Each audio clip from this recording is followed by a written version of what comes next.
Mesdames et messieurs, bonjour. En dehors des lois électorales, elle fait partie des lois les plus polémiques ou contestées au Bénin. Il s'agit de la loi d'embauche dans notre pays. Beaucoup estiment qu'elle est une loi qui prive les employés de nombre de droits en raison du code de travail en vigueur au Bénin. Mais que reproche-t-on concrètement à la loi d'embauche? Quels sont les champs d'application?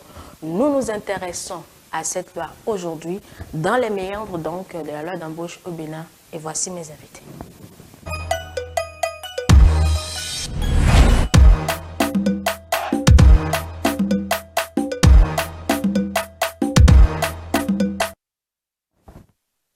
Mon premier invité, il est spécialiste du droit du travail, M. Prince Éloi Aïko. Vous tenez par ici pour ne pas entrer dans mon champ, même si on veut parler du champ d'application, mais pas le champ d'application de mon émission. Oui, Julien Tometti, évidemment, vous êtes avec nous. Non, vous passez aussi par ici. Voilà, le même feeling. Ce sont eux mes invités du jour. Installez-vous confortablement pour nous expliquer le contenu de cette loi pour ces nombreux employés qui ne comprennent pas forcément et qui s'adonnent également à la polémique. Vous allez nous dire ce que cette loi dit, comment elle est appliquée et surtout s'il y a des voies de recours. Voilà donc les invités conviés à ces échanges. Nous avons appelé un gestionnaire des ressources humaines mais qui n'a pas pu faire le déplacement aujourd'hui. Ce n'est pas bien grave. On va faire les échanges avec ceux qui sont présents et je vous dis à tout de suite.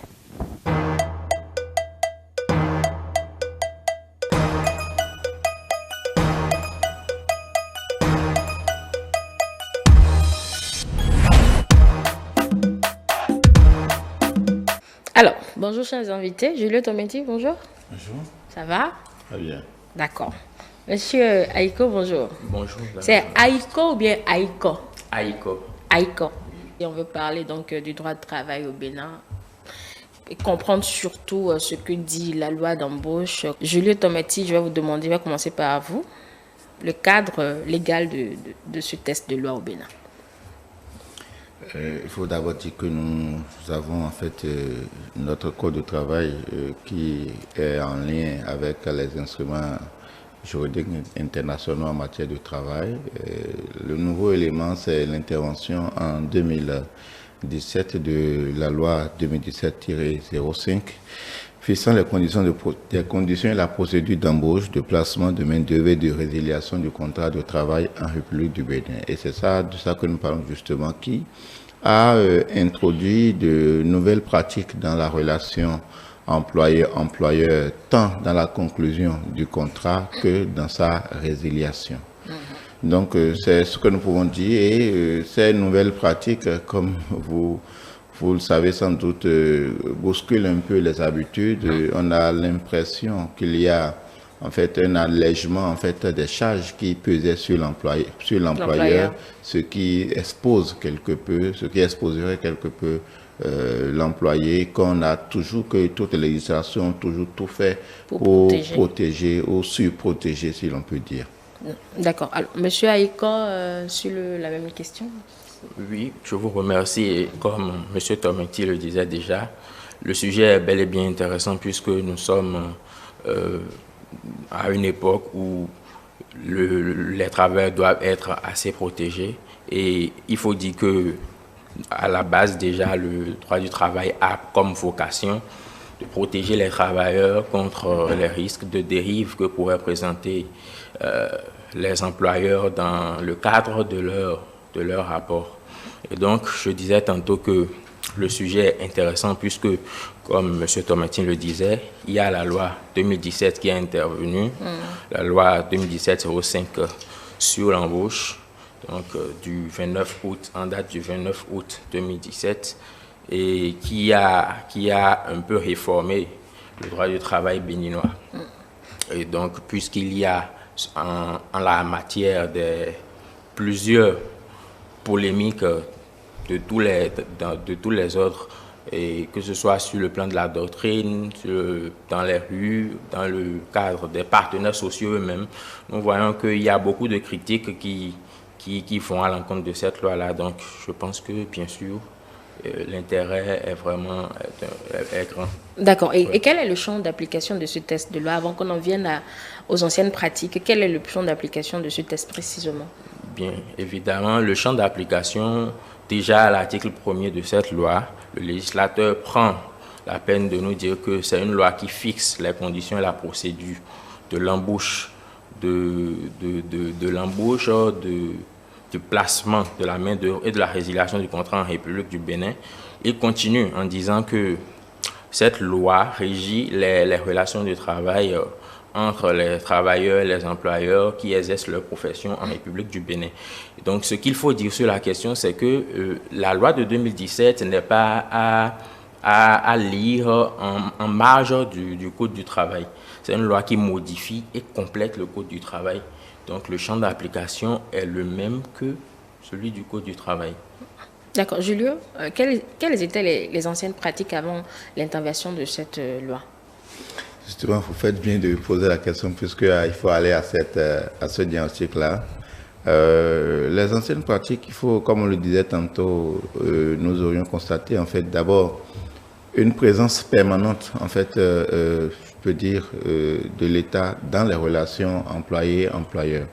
Il y a une sorte de, en fait, d'interférence dans ce que nous appelons en droit la liberté contractuelle.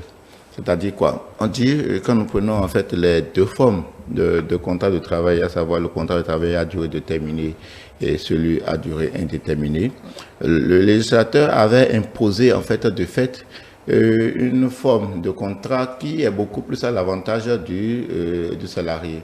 On dit, lorsque vous passez un contrat de travail à durée déterminé, vous le renouvelez une fois. À partir du deuxième thème, c'est que de fait, vous entrez dans un contrat de travail à durée indéterminée. Donc, c'est comme si on impose en fait une forme de contrat aux parties. Le deuxième élément qui fait polémique, c'est beaucoup plus dans en fait les velléités, ou bien je ne parle pas de velléités, ou bien les travails que les employeurs pourront avoir à subir, notamment lorsqu'il s'agit des questions de résiliation. Parce que quand de résiliation, il faut d'abord sérier deux choses. Et cette nouvelle loi a bien fait de sérier. Il y a résiliation de contrat de travail abusif. Avant, tout était abusif. C'est-à-dire quoi? Que le motif qui a sous-tendu la rupture du fait de l'employé soit justifié ou non. Il y a ça que, donc, quand ce n'est pas justifié, c'est abusif. Maintenant, le motif peut être justifié lorsque l'employeur ne respecte pas les formes prescrites, les questions de notification, de préavis. Lorsque vous reprochez quelque chose à l'intéressé, comment vous faites, comment on dit, les procédures de notification et autres, comment vous le faites. Lorsque, en fait, les conditions de forme de rupture du contrat ne sont pas respectées, le contrat la rupture est réputée abusive et cela emporte, en fait, des conséquences. Ces conséquences, c'est bien entendu, les condamnations en termes d'indemnité à payer, de dommages et intérêts à payer, qui, des fois, pèsent lourdement sur l'employeur. On a dit qu'il est arrivé que des employeurs soient condamnés à payer des dommages et intérêts qui sont supérieurs à leur capital eux-mêmes. C'est-à-dire quoi? On a condamné l'entreprise à payer peut-être un peu plus de 5 millions, alors que le capital social de cette entreprise était à 3 millions.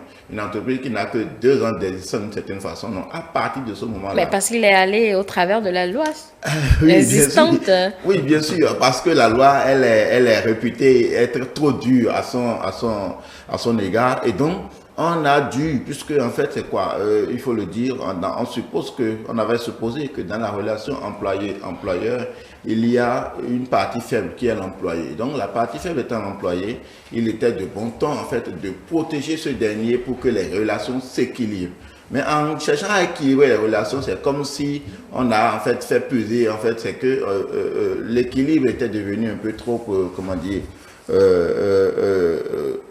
il n'y avait pas d'équilibre, la balance tendait plus vers... La balance tendait plus, donc c'est comme si les employés devenaient un peu plus forts que les employeurs. Mais la loi protège toujours les faibles aussi. Justement, mais en protégeant les faibles, il faut travailler à rétablir l'équilibre et non à créer encore un autre déséquilibre. Donc, c'était en fait les deux récriminations majeures, d'accord, pour que ceux qui ont évoqué ou ceux qui ont pris l'initiative de cette nouvelle loi ont évoqué en donnant les justificatifs. Il y a d'autres éléments. C'est vrai que à travers cette loi, les initiateurs aussi entendaient régler en fait une question d'ordre de politique de main-d'œuvre à l'interne, c'est-à-dire les questions de placement, les questions de recours à la main-d'œuvre étrangère, ainsi de suite, les questions d'intermédiation. Donc, le gouvernement, je peux le dire comme ça, avait besoin aussi de régler en fait ces aspects-là. Donc, on a profité pour faire l'attelage pour que en fait les uns les autres. Mais il est à remarquer que le motif essentiel, c'était que il faut travailler à généralement permettre aux employeurs d'une certaine façon de pouvoir se départir de la peur du lendemain, parce qu'on a estimé que les conditions étant, je peux dire peut-être en termes vulgaires, très coriaces, les employeurs ont la peur du lendemain. Donc, c'est difficile que vous voyez des employeurs, faire des contrats. Donc, vous constatez que dans notre environnement, beaucoup font ce qu'on appelle la politique des stagiaires. Ou bien, quand même vous faites un contrat à durée déterminée d'1 an ou de 2 ans. Au terme du contrat, on vous remercie d'abord.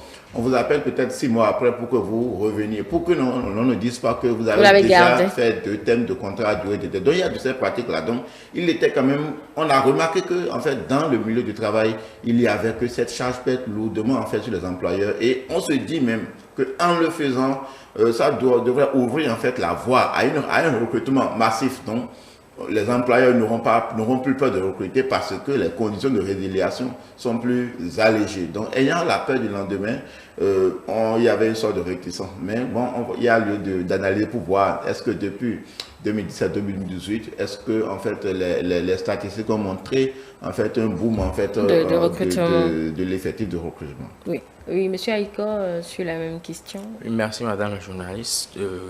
Monsieur Tometier a bien amorcé la question, puisque ce qui pose problème, c'était les conditions jugées trop laxistes de l'ancien code du code du travail.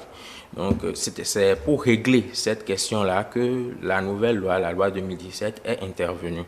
Et l'un des problèmes, comme il a été déjà souligné, l'un des problèmes majeurs, c'était la question du contrat à durée déterminée, qui jusqu'à maintenant est, je vais dire, le problème le plus évident dans cette question. Parce que en temps, on nous dit que le contrat à durée déterminée doit durer au maximum sur un contrat à durée déterminée doit durer au maximum 2 ans et il y a possibilité de renouveler une fois. Donc, en tout et pour tout, le contrat devait durer au maximum 4 ans, renouvellement y compris. Et sur le terrain, il y a eu beaucoup de justifications qui ont amené à la réforme pour la loi 2017, puisqu'on nous dit que sur le terrain, c'est pas ça. Que les employeurs, comme M. Tometi le disait, procédaient à des machinations en fait pour pouvoir continuer à employer. Puisque le problème qui se pose chez nous, c'est que nous avons des entreprises qui naissent et qui ont du mal à se développer. Et lorsque l'entreprise naît et qu'elle a du mal à se développer, l'employeur entre très vite dans une politique d'exploitation, en quelque sorte, je vais dire, de l'employé. Donc, c'est en cela, c'est pour corriger tout cela que le législateur a jugé bon de réformer un peu les choses et de ramener la loi telle qu'elle est aujourd'hui. Donc, en dehors de ça, comme M. Tometi le disait aussi, il y a toute une panoplie de petits problèmes qui entouraient le code du travail. On parle des questions, par exemple, de préavis, les questions de l'engagement à l'essai et qu'on soit l'engagement à l'essai, entre autres, qui pose un gros problème, puisqu'on dit qu'on emploie le travailleur, il commence et on dit que c'est une période d'essai, on ne comprenait rien en fait. Et au-delà de ça, il y avait aussi les questions pécuniaires, puisque le législateur a justifié en quelque sorte l'avènement de cette loi-là par le fait que les travailleurs ont développé une certaine paresse. Puisqu'on comprend que dès qu'il y a résiliation abusive, le travailleur assigne son employeur en justice et en fin de compte, comme monsieur le disait, c'est qu'on assiste à des dommages et intérêts qui tue en fait l'entreprise qui naissait dans l'œuf.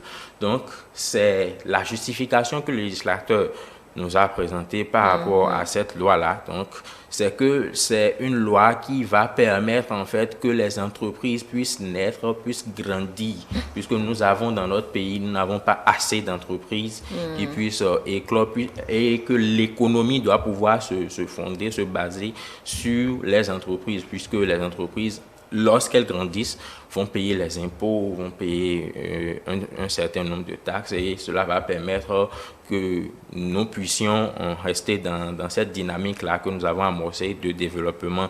Et d'autant plus que nous sommes ouverts à la libéralisation, nous sommes dans une économie de marché, c'est qu'on a cherché à rendre la législation plus flexible pour permettre en fait aux investisseurs étrangers ou bien aux employeurs étrangers qui veulent venir investir dans le pays de pouvoir venir le faire facilement sans avoir la crainte de tomber sous le coup sévère de la loi qui était au sens de certaines surprotectrices du travailleur au détriment de l'employeur. D'accord, si je comprends bien, cette loi de 2017 a existé pour corriger le Code du travail. Oui, je vais dire corriger, puisqu'elle vient modifier certaines dispositions et compléter. Donc, il y avait des zones d'ombre, la loi vient pour éclairer ces zones d'ombre-là, et en plus, les aspects sur lesquels le Code du travail n'était pas assez précis, la loi est venue pour marteler ces aspects-là et nous donner plus de précision par rapport. Julio, pourquoi ne simplement pas réviser le Code du travail? Si c'est pour C'est une révision du code. Créer un autre test? Non, c'est une révision du code de travail. On n'aura pas besoin de créer un autre test. Lorsqu'il y a un test qui pose problème ou vous sentez la nécessité de corriger une ou deux dispositions, on prend une loi et non revenir entièrement sur le test, à moins que peut-être à un moment donné, on a jugé de corriger au fond. En fait, ce n'est pas une correction au fond, mais des aspects spécifiques qui ont été explicités, qui ont été corrigés, donc ainsi de suite. Donc, il n'y avait pas lieu de révisiter en entièreté le Code de travail. On ne pouvait même pas le faire, parce que je le disais tantôt, le Code de travail en lui-même n'est même pas à lire es nihilo. À un moment donné, il y a lieu de convoquer les instruments juridiques internationaux en matière de droit du travail, les décisions des traités de l'OIT et autres. Donc, c'est tout un panoplie. Seulement que, en prenant cette disposition, en fait, les nouvelles dispositions, le législateur doit rester conséquent en restant en phase, en fait, avec ces instruments juridiques internationaux pour ne pas peut-être aller au travers des traités que nous-mêmes avons ratifiés. Donc, de ce point de vue, cela ne posait pas de problème. Il n'y avait pas lieu, comme je disais tantôt, de réviser en entièreté, mais de compléter pour aller un peu plus vite. D'accord. Maintenant, est-ce que dans toutes les entreprises, on offre un contrat de travail? Je dis toutes les entreprises, fut-elles micro, petites, moyennes et grandes? Oui, il y a un contrat de travail. L'absence de contrat de travail est même un contrat de travail. Le contrat de travail se définit par, la mise à disposition de votre compétence au service d'un autre contre rémunération et sous la direction de celui-ci. Donc, à partir du moment où vous travaillez sous la subordination de quelqu'un et vous êtes rémunéré pour ce que vous faites, vous êtes déjà en contrat de travail. Donc, pour dire aisément que le contrat de travail n'a pas besoin d'être écrit. Angèle, lorsque vous embauchez quelqu'un, vous l'amenez chez vous, il travaille pour vous.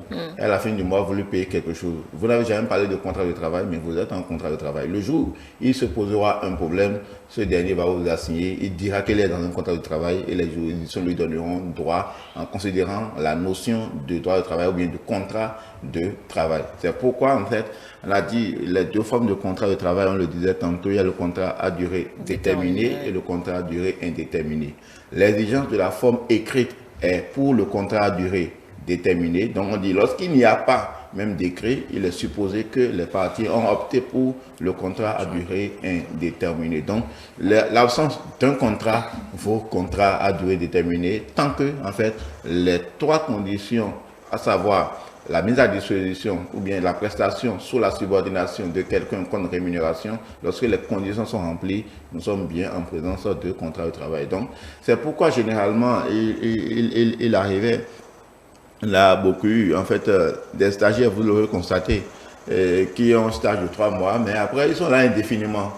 Il est resté en stage pendant 2 ans, 3 ans, 4 ans. À un moment donné, l'intéressé dit, le jour où on va vouloir mettre fin à son contrat, il dit non, je ne suis plus en stage, mais je suis en relation de travail, je suis en contrat de travail, et là, en fait, les parties se portent vers les juridictions, à moins qu'ils trouvent, en fait, ils arrivent à régler ça à l'amiable. Sinon, la plupart du temps, dans ces contextes-là, ce que les statistiques ont donné, c'est que la plupart du temps, les juridictions font droit à l'employé parce que en fait les conditions ont été remplies.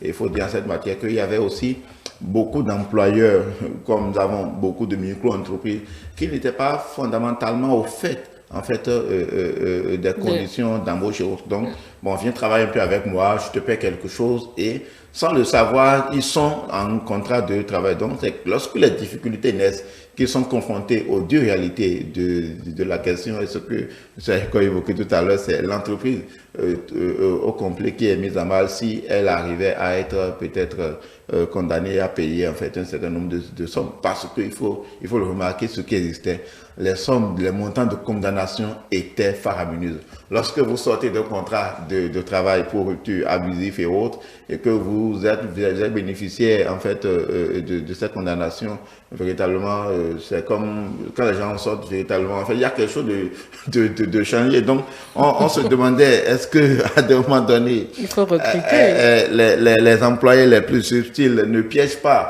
Oui, en fait, oui, parce que j'y vais dans l'objectif. Vous savez, il y a le seul fait, par exemple, pour un employeur de dire verbalement à son employé, bon, aujourd'hui, je ne veux plus de toi, va chez toi, c'est fini entre nous, et ainsi de suite. Ce contrat, cette rupture-là, elle est abusive. Parce que la rupture doit être écrite. La rupture doit être précédée d'un préavis. Quand bien même, ce qu'on reproche à l'employé est fondé. C'est-à-dire, pour rien que sur l'erreur, sur la forme, c'est-à-dire l'entreprise peut être condamnée pour rupture abusive parce que n'ayant pas respecté les formes prescrites. Alors que c'est des choses, vous le savez, c'est des choses qui arrivent quotidiennement. Il est emporté, il ne se fait pas conseiller, il prend des décisions sous le coup de nervosité et ça rejaillit durement sur l'entreprise et pas seulement sur l'entreprise, parce qu'une entreprise condamnée dans ces conditions, on met à mal en même temps en fait les autres salariés ou bien les autres employés de l'entreprise, parce qu'eux-mêmes dépendent de la suivi de l'entreprise. Alors qu'il vous souvienne, on dit généralement, lorsque les gens veulent, quand je laisse même comment dire, au plan national, lorsque les investisseurs viennent, je dis, je vais investir dans tel pays, je vais créer mon entreprise dans tel pays. Qu'est-ce qu'on voit? On voit l'environnement fiscal, on voit l'environnement de code de travail, on voit en fait ce qui peut avoir comme faveur ou restriction, et ce n'est qu'en fonction de ça que l'intéressé se décide à aller dans un pays A ou dans un pays B en considérant les conditions fondamentalement, parce que c'est en fait il y a jamais de perspective qui soit peut-être à 100% prometteuse, donc c'est toujours en fait de l'aventure, donc mais en y allant on s'assure de pouvoir minimiser les risques. Donc c'est pourquoi il y a tantôt que les initiateurs de la réforme ont pensé que en le faisant, ça allait attirer en fait beaucoup plus l'investissement privé. Là, c'est une partie qui semble privilégiée au détriment d'une autre partie, mais les deux parties sont complémentaires. Il n'y a pas d'entreprise sans employé. Il n'y a pas d'employé non plus sans entreprise. C'est vice-versa. Donc, si une partie est favorisée au détriment de l'autre, là, est-ce que le problème il est réellement réglé? Je vais dire que c'est l'une des choses qui font que cette loi est très controversée. Puisque, comme je le disais, fondamentalement, la vocation du droit du travail, c'est la protection du travailleur. Puisque l'histoire nous l'a prouvé, d'ailleurs, c'est ce qui a justifié l'avènement du droit du travail à la suite de plusieurs luttes, de plusieurs revendications. Ça n'a pas été facile. Donc, la vocation, comme je le dis, du droit du travail, c'est de protéger le travailleur. Alors, néanmoins, il ne faut pas protéger le travailleur ou le surprotéger, je vais dire. Il ne faut pas surprotéger non plus le travailleur parce que ça ne va pas permettre à l'employeur de s'en sortir. Ça ne va pas permettre à l'entreprise d'éclore. Et je ne vais pas dire qu'on a privilégié une partie au détriment de l'autre. Je vais juste dire que le législateur a son idée. Le législateur a une optique donnée. Et c'est à nous de faire une lecture maintenant de ce test-là que le législateur a adopté toujours dans une certaine optique, puisque nous n'allons pas dire que forcément le législateur s'est levé pour privilégier une partie au détriment de l'autre. Et néanmoins, c'est ce qui est dit. En fait, c'est ce que je comprends de vos différentes explications. Oui, tout à fait, parce que c'est ça. Avec le Code du travail, on a vu que, bon, on avait concédé beaucoup de droits, et ça se comprend parce que c'était notre premier Code du travail. Nous avons adopté, c'est normal de pouvoir concéder certains droits aux travailleurs, ce qui est normal. Et néanmoins, c'est la justification qu'on avance souvent, c'est ça, que la pratique a montré que ce n'était pas trop judicieux de laisser les choses comme ça. Et c'est encore à revoir, parce que il faut voir encore les retombées maintenant de cette réforme-là avec de la loi 2017. Et voilà, je voulais aussi ajouter que, outre de protéger le travailleur, le droit du travail aussi, puisqu'on parle justement, vous étiez en train de dire que l'entreprise n'existe pas sans l'employeur, n'existe pas non plus sans l'employé. Et c'est pourquoi on les appelle des partenaires sociaux. Justement. Voilà, donc c'est des partenaires en réalité. Donc. Mais nous allons voir que forcément, puisque nous sommes dans un cadre plus ou moins économique, et vous savez que quand nous entrons dans le monde économique, c'est toujours difficile. C'est toujours difficile de trouver le juste milieu. Parce que, de base, fondamentalement, nous savons que l'entreprise a vocation à chercher des profits. Oui. Vous voyez, l'entreprise cherche des profits. Et forcément, en cherchant des profits, c'est le problème qui se posait normalement. En cherchant des profits, l'employeur peut être amené à piétiner les gens qui sont en train de travailler pour lui, donc les employés, les travailleurs. Et c'est pour cela qu'il y a le droit du travail, pour mettre chacun à sa place et protéger chacun dans ses droits. Donc, en réalité, le principe devait être que aussi bien l'employeur comme l'employé doivent être protégés équitablement. Donc, la finalité, ça devrait être ça.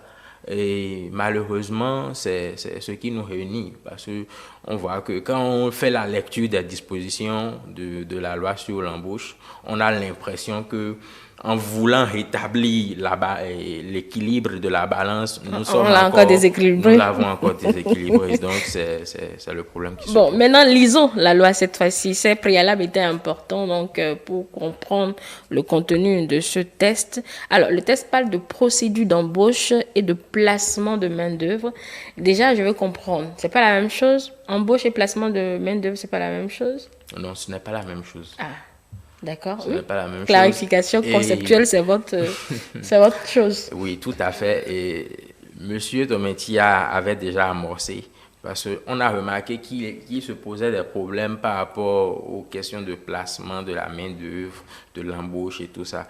Donc, et c'est en voulant régler ce problème-là qu'on a profité pour réformer un peu le Code du travail par cette loi-là. C'est pourquoi on parle à la fois de loi fixant les conditions et la procédure d'embauche, de placement et de résiliation du contrat de travail en République du Bénin. Et vous demandiez plutôt la distinction que nous pouvons faire entre l'embauche et le placement de la main-d'œuvre. La loi est claire sur la question. La loi dit que l'embauche, comme nous le savons, l'embauche, c'est la liberté qui est donnée à l'employeur de pouvoir embaucher, de pouvoir contracter un contrat de travail avec l'employé de son choix. Et donc, les deux parties s'asseyent et conviennent des modalités, donc, tout en s'assurant de rester dans les canons qui sont posés par le droit du travail et les lois en vigueur dans le pays. Donc, ça, c'est l'embauche. Maintenant, quand on parle de placement, c'est que l'évolution du droit du travail va montrer que il y aura des entités qui seront spécialisées maintenant dans l'embauche. C'est-à-dire qu'il y aura des gens qui vont se spécialiser dans l'embauche pour maintenant procéder au placement de ces employés-là auprès d'autres entreprises. Et c'est en cela que la loi dit que pour pouvoir procéder, pour pouvoir, si vous avez vocation à opérer dans le secteur du placement de la main-d'œuvre ou bien de la mise à disposition de la main-d'œuvre, vous devez avoir une autorisation spéciale octroyée par le service compétent au niveau du ministère du Travail. Je ne sais pas si vous... Donc, si je dois... Si je pour être sûr d'avoir compris, c'est-à-dire l'embauche, c'est direct. Vous avez votre entreprise et vous me recrutez moi. Maintenant, le placement de la main-d'œuvre, c'est les agences de recrutement. Voilà, bon. Vous passez par les agences de recrutement pour me recruter. Non, c'est pas ça exactement. En fait, l'embauche se passe de deux manières. Soit l'entreprise recrute elle-même directement, soit il confie ça à un cabinet de recrutement. C'est ça l'embauche. Le placement de la main-d'œuvre, c'est qu'il y a des structures, d'accord, qui sont spécialisées dans ce qu'on appelle le placement, la mise à disposition. C'est-à-dire, vous avez besoin d'une secrétaire, ils ont une secrétaire qu'ils vous recrutent, qui vous prend, et c'est eux qui suivent même la carrière de ce dernier. Okay. Donc, en matière de mise à disposition, de rupture, ainsi de suite. Des fois, le salarié même va prendre son salaire en fait au niveau de l'entreprise, on appelle ça de l'intermédiation. Vous constaterez un peu dans notre environnement, c'est pourquoi il y a des questions de la dernière fois, puisque il y a aussi en fait, on dit le volet social. On a toujours pensé que cette loi était venue pour casser quelque peu les employés, mais il y a aussi un volet social sur la question. Vous voyez, il y a une catégorie de main-d'œuvre qui se développe aujourd'hui. Placement des ménagères, des services de bar, des auxiliaires en pharmacie, ainsi de suite, ainsi de suite. Comment ça se passe généralement dans la pratique? Ceux-là, vous leur demandez de vous aider à trouver tel, ils vous placent, ils prennent des commissions chaque fois sur le salaire de l'intéressé, soit c'est le premier mois qu'ils prennent, ou bien sur chaque mois, ils ont un pourcentage qu'ils prennent. Lorsque le contrat vient à terme, ou bien lorsqu'il y a une difficulté, c'est eux qui reprennent encore, en fait, ceux qu'ils ont placés, en fait. C'est comme si ils vous offrent, en fait, comment dire, la main-d'œuvre, vous le rétribuez, et ce sont eux qui rétribuent en fait cet employé. Donc, en vérité, cet employé n'est pas exactement le vôtre, mais c'est pour l'entreprise qui l'a placé. Et donc, pour faire une activité aussi complexe que cela soit, il faut véritablement qu'il y ait en fait une certaine formalisme. Et cette formalisme recommande d'abord que l'on se constitue en une société ou en un établissement, c'est-à-dire qu'il y ait une existence légale, une existence juridique, avant de pouvoir accomplir ces formalités au niveau des structures du ministère du Travail, en considérant bien évidemment les exigences en cette matière-là, pour davantage s'assurer de ce que ces derniers ne vont pas peut-être travailler au tort des droits des bénéficiaires que sont en fait les employés qu'ils placent. Parce qu'il est arrivé que des fois, vous placez sur les questions de paiement, l'entreprise vient percevoir, mais le salarié même n'a jamais sa paye. Ou bien dire, les 6 premiers mois de salaire, vous devez les conseiller entre nos mains. Eux, ils prennent le temps de tourner ça d'abord. En ce moment-là, l'employé est soumis à tous les travaux, à toutes les velléités de précarité, puisqu'il n'a pas un engagement formel vis-à-vis de l'entreprise pour laquelle il travaille. Donc, on a voulu peut-être, véritablement cerner en fait ce domaine pour que ceux qui s'y adonnent soient véritablement les professionnels de la chose aguerrie. Vous savez, moi j'ai vu dans cette matière des gens qui n'ont su que, peut-être qui ne savent pas très bien lire et qui sont, en fait, qui sont dans le placement de main-d'œuvre, de ces catégories, je précise encore, de ces catégories de main-d'œuvre ou d'employés. D'accord. Alors, maintenant, quelle est la procédure en la matière aujourd'hui, Julie, je reste avec vous. Pour recruter? Oui. Pour recruter, il n'y a pas une procédure en tant que telle. À partir du moment où le consentement des parties est requis, il y a contrat. Ce qu'il faut dire simplement, c'est en fait les formalismes de constatation ou bien de déclaration en fait de l'employé. Ce que la loi a exigé, c'est à partir du moment où le contrat de travail naît, il faut que l'employé procède au formalisme de déclaration au niveau des structures ministères du travail, notamment dans les directions départementales du travail, et au niveau des services sociaux de la CNSS. Donc, c'est les deux exigences en termes de formalisme, en termes de déclaration, pour que l'employé soit affilié en fait auprès de ces structures. Cela, on voit toujours de la protection, de sa protection et de la préservation de ses droits. D'accord. C'est selon le type de contrat? Pardon? C'est selon le type de contrat que cette procédure, elle est entamée? Non, ce n'est pas selon le type de contrat. C'est dès que vous voulez procéder à l'embauche directement comme nous l'avons déjà signifié. Donc, vous devez, lorsque vous embauchez, parce que la loi 2017-05 dit que réaffirme, je vais dire, puisque ce n'est pas elle qui consacre.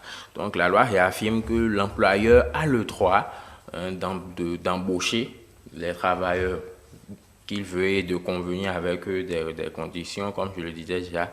Et maintenant, sous la seule réserve, donc, d'aller signaler au niveau du service compétent du ministère du Travail le poste de travail pour lequel l'employé est embauché et aussi de procéder à sa déclaration au niveau de la CNSS.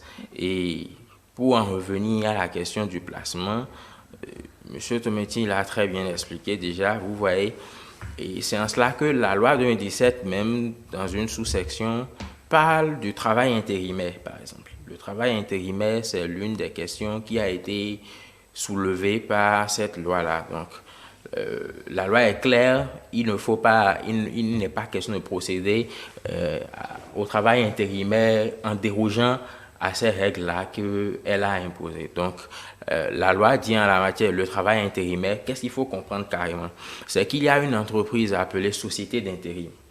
La société d'intérim, c'est cela que M. Tometti disait. On a vu qu'en temps, il y avait même des personnes comme ça, unilatéralement, qui ne connaissent rien du droit du travail, qui ne se sont fait enregistrer nulle part, qui ne maîtrisent pas du tout les formalités, mais qui font du placement. Donc là, la loi parle par exemple du travail intérimaire où il y a au centre la société d'intérim. Une société au centre qui est appelée société d'intérim qui va maintenant contracter avec l'employé. C'est-à-dire qu'au centre, nous avons la société d'intérim qui contracte le contrat avec l'employé et ce qu'on va appeler un contrat de mission. Okay. Maintenant, pour le mettre à disposition, donc un contrat de mise à disposition ou de placement auprès d'une seconde entreprise qu'on va appeler une entreprise cliente. Okay. Donc voilà, c'est la clarification que cette loi-là a surtout emmenée en la matière. Donc c'est ce que je peux ajouter. Et dans ce cas... Merci pour ajouter, préciser, c'est notamment l'article 17 qui dit expressément le travail intérimaire est la situation où un intérimaire appelé travailleur est employé par une entreprise de travail intérimaire ou société d'intérim appelée employeur en vue d'être prêté à une entreprise utilisatrice appelée client pour y effectuer un travail déterminé.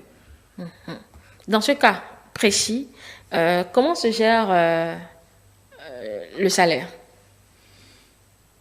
Le salaire, comme je le disais tantôt... Est-ce que lui prend toujours un pourcentage? Bon, ça dépend en fait de la forme de contrat que l'entreprise, la société d'intérim aurait proposé. Soit c'est un pourcentage sur le salaire, soit le salaire est versé, ou bien en termes de service, puisque eux offrent un service.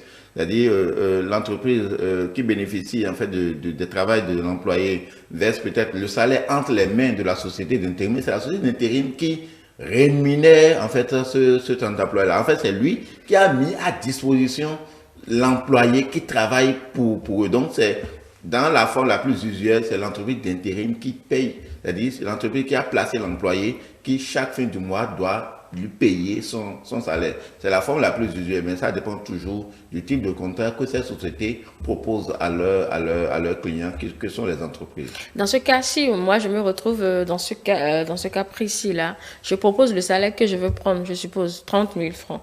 Mais quand Vous ne pouvez pas proposer ça. Vous ne pouvez pas proposer ça dans enfin, une plateforme aujourd'hui. non, je dis, c'est un exemple. Non, il ne faut pas donner un exemple. Il faut pas donner un exemple en deçà du... Ah d'accord, ok. Vous avez raison. Donc, je dis je veux prendre 50 000 ou 52 000. Hein. Je dis je veux prendre 52 000. Ou pour tout cela, je dis je veux prendre 60 000. Ça, c'est mon salaire, ma prétention salariale. Et vous êtes l'entreprise de placement. Donc, pour pouvoir me placer dans l'entreprise, vous voyez l'emploi et le chef de cette entreprise-là, vous dites que vous voulez prendre combien? 80 000? C'est pour voir s'ils surenchérissent. Je ne sais pas si vous comprenez ma question. Non, il ne devait pas avoir de surenchère.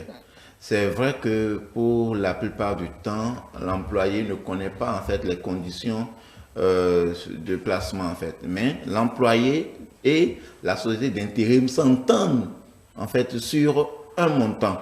D'accord? Ils s'entendent sur le salaire. Peut-être qu'on dira que ce que paie véritablement l'entreprise bénéficiaire ne le concerne pas, on peut le dire. Ah, mais c'est moi le travail. Non, c'est deux contrats différents. C'est deux contrats différents. L'employé a un contrat avec la société d'intérim. Oui. La société d'intérim a un contrat avec l'entreprise bénéficiaire de la prestation. Donc, à partir de ce moment-là, on s'en tient au contrat et on s'en tient aux relations. C'est deux natures de relations complètement différentes de certaines façons. C'est comme si, à un moment donné, je jette, comment dire, la pierre dans la barre comme ça pour dire, c'est comme si, par exemple, un gardien, la société de gardiennage, je prends le cas, c'est comme si, à un moment donné, le gardien ou bien l'employé s'interroge sur combien, en fait, sa société de gardiennage gagne sur lui. Absolument. Non, ça ne le concerne pas. C'est la société de gardiennage qui le recrute, d'accord, et qui le met à la disposition de ses clients. Donc, il a une relation avec la société de gardiennage. Il n'a aucun lien en termes de rémunération là où il travaille, seulement qu'il doit respecter les conditions de travail là où il est, tel que ça a été exprimé. Donc, les questions de salaire ne devraient pas avoir lieu entre l'employé en question et l'entreprise bénéficiaire des prestations. Mais c'est l'employé qui est dans ces conditions de travail qui souvent sont difficiles, comme vous le savez. Et si peut-être qu'il est surexploité au-delà même de ce qu'il gagne, il va commencer par s'intéresser à comme vous prenez sur sa tête. Il va se référer simplement à la société d'intérim qui a fait la mise à disposition. Ah, d'accord, là c'est facile à dire. Mais bon, ok, ça ce n'est qu'un exemple. Hein, ce n'est qu'un exemple. Maintenant, venons dans le cas des contrats. On entend dire qu'il n'y a plus de contrat à durée indéterminée. Est-ce vrai ou faux? Qu'en est-il? Non, c'est grossièrement faux. C'est grossièrement faux. Il y a toujours le contrat à durée indéterminée. Et comment le contracte-t-on? C'est toujours, ah d'accord, oui, c'est toujours les mêmes modalités. La modification majeure qu'il y a eu avec la loi 2017, c'est que, vous voyez, avec le Code du travail, je le disais à l'entame de mon propos, avec le Code du travail, on avait réglementé le contrat à durée déterminée. Et c'était une durée maximum de 2 ans par contrat, c'est-à-dire que sur un contrat que vous signez directement comme ça, le contrat à durée déterminée ne doit pas excéder 2 ans. Okay. Vous comprenez? Maintenant, à l'expiration des 2 ans, vous pouvez maintenant renouveler ce contrat-là. Vous avez le Code du travail donnait la possibilité de renouveler une seule fois. Oui. Donc, en tout et pour tout, vous ne pouviez pas, avec le Code du travail, par exemple, pour le cadre d'une même relation de travail, passer un contrat à durée déterminée pour faire 6 ans. Mais après les 4 ans, ça vire à l'indéterminé, systématiquement. Voilà, justement. C'était la pratique. Justement, avec le Code du travail, lorsque vous finissez vous épuisez les 4 ans, c'est-à-dire vous avez fini 2 ans de contrat à durée déterminée, vous avez renouvelé, vous avez encore fini les 2 ans et que vous restez toujours dans la relation de travail et que ça continue, c'est que le contrat devient un contrat à durée indéterminée directement. Maintenant, le problème qui s'est posé avec la loi 2017-05, c'est que le législateur, en raison de tout ce que nous avons déjà soulevé, a maintenant modifié en disant les 2 ans sont toujours de mise. Donc la durée de 2 ans est toujours de mise. Néanmoins, le législateur dit maintenant que le contrat à durée déterminée peut être renouvelé indéfiniment.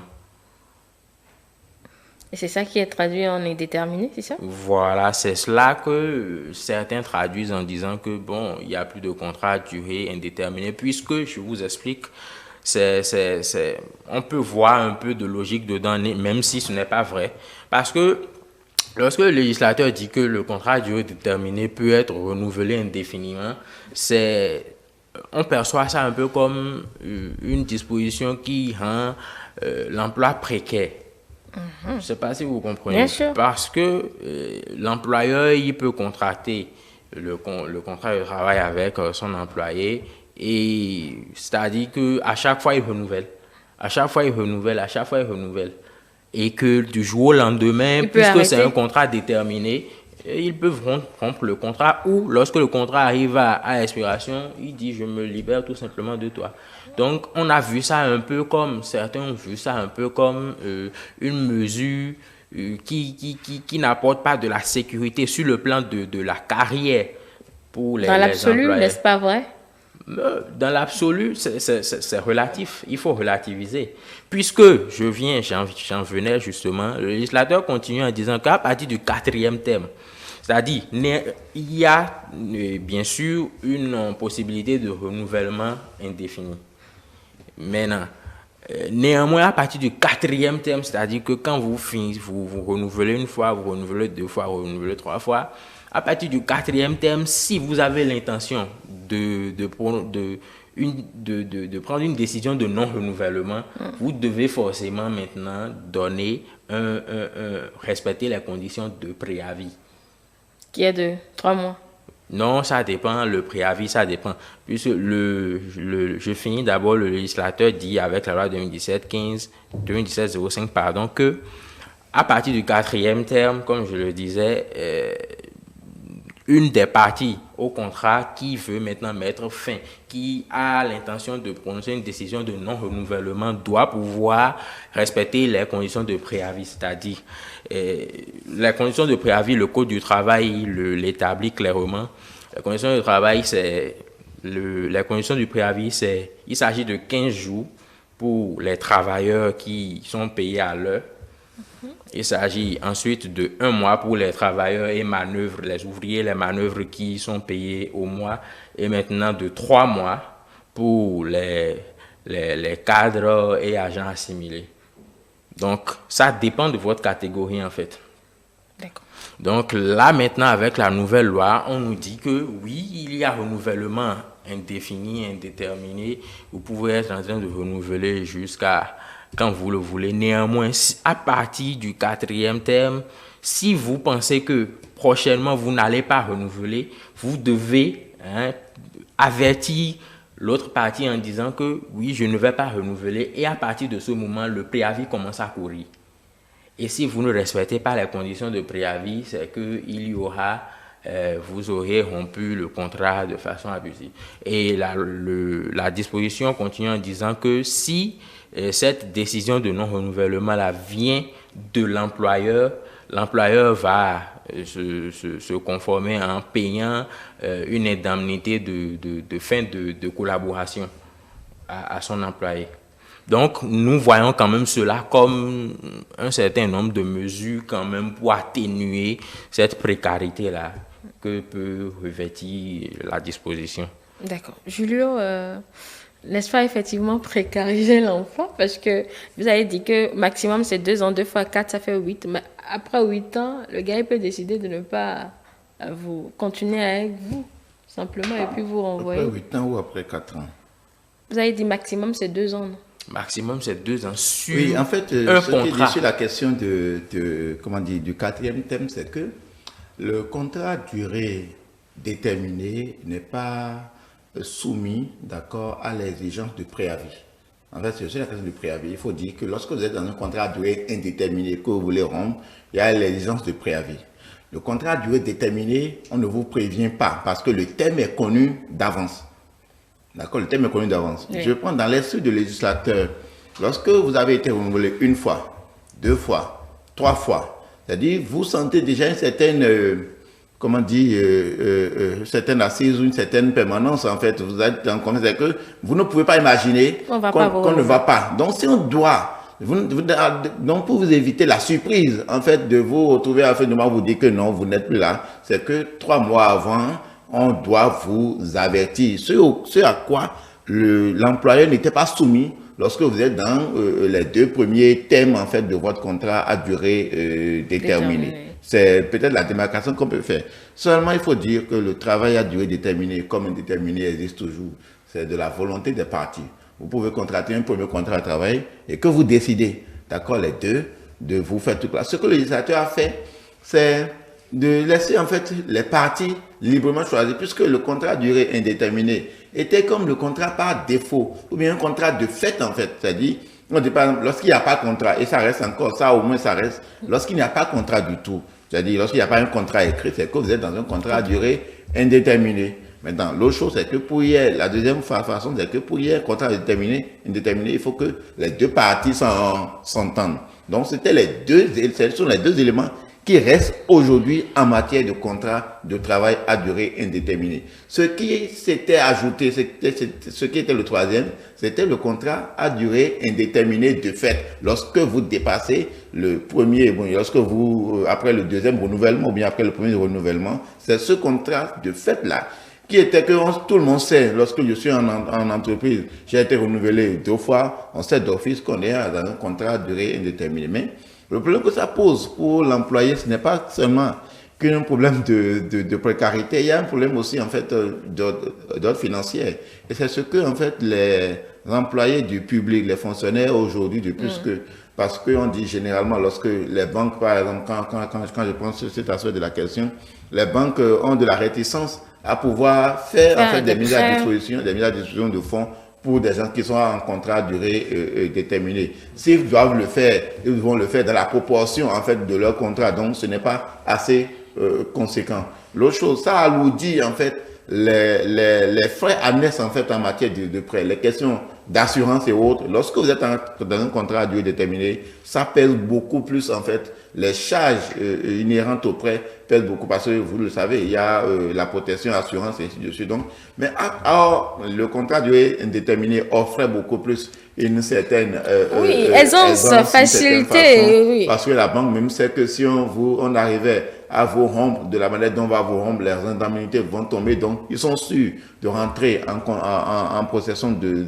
leur dû. Donc, il y a tous ces aspects-là que les gens ont vus et ont estimé que véritablement la loi était venue pour, limiter un tant soit peu ce que, en fait, le Code du travail de 1998 avait prévu. Donc, c'est entre autres avantages ôtés, si je peux le dire comme ça, ôtés aux travailleurs. Oui, c'est entre autres avantages ôtés aux travailleurs. C'est un peu plus difficile aujourd'hui d'avoir accès aux prêts qu'auparavant.